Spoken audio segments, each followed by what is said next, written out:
naman sa Kadlakan, Barlig, sa probinsya ng Mountain Province.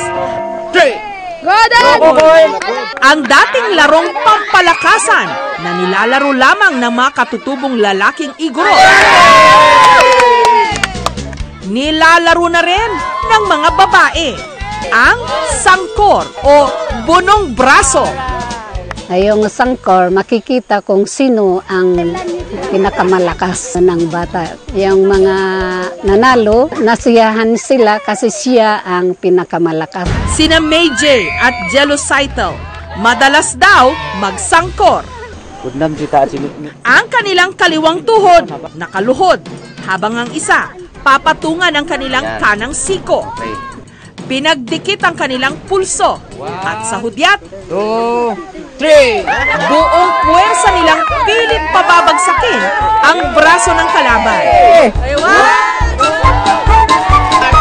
Proud po kami kasi may mga ganun pong larong ipinamana ng mga ninuno namin sa amin. Ang laro namang ito, dati nang nilalaro ng mga babaeng igorot sa kanilang taunang Menalyam Festival tuwing Abril.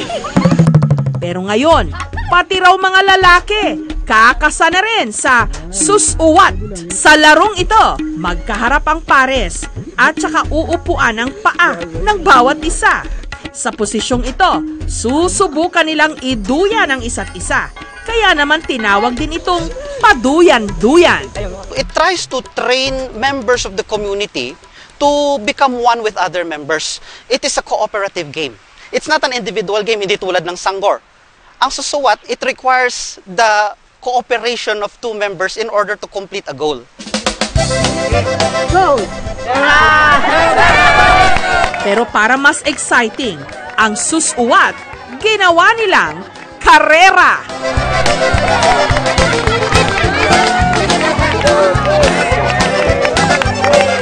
Pero kung nagiging contest ito, maaring 3 pares o kaya 5 pares ang maglaro.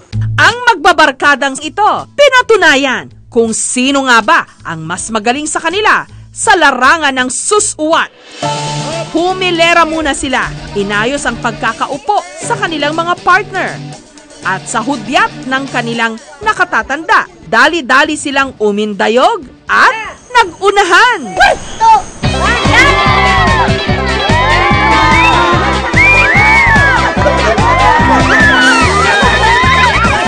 Mabilis na nagpaduyan-duyan, hindi inalintana ang bigat ng isa't isa.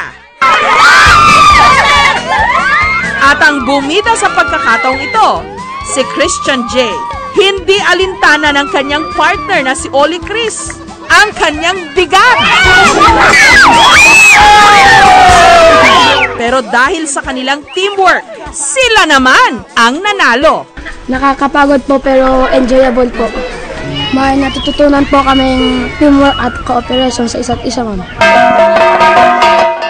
Sa sobrang pagkalulong ng mga kabataan ngayon, sa gadgets at video games, may mga nababahala na baka makalimutan ang mga tradisyonal nating laro. Pero sa mga liblib na lugar, katulad sa Lanao at sa Mountain Province, huwag mag-alala dahil ang mga laro na itinuro pa ng ating mga ninuno, hindi pa rin nalilimutan.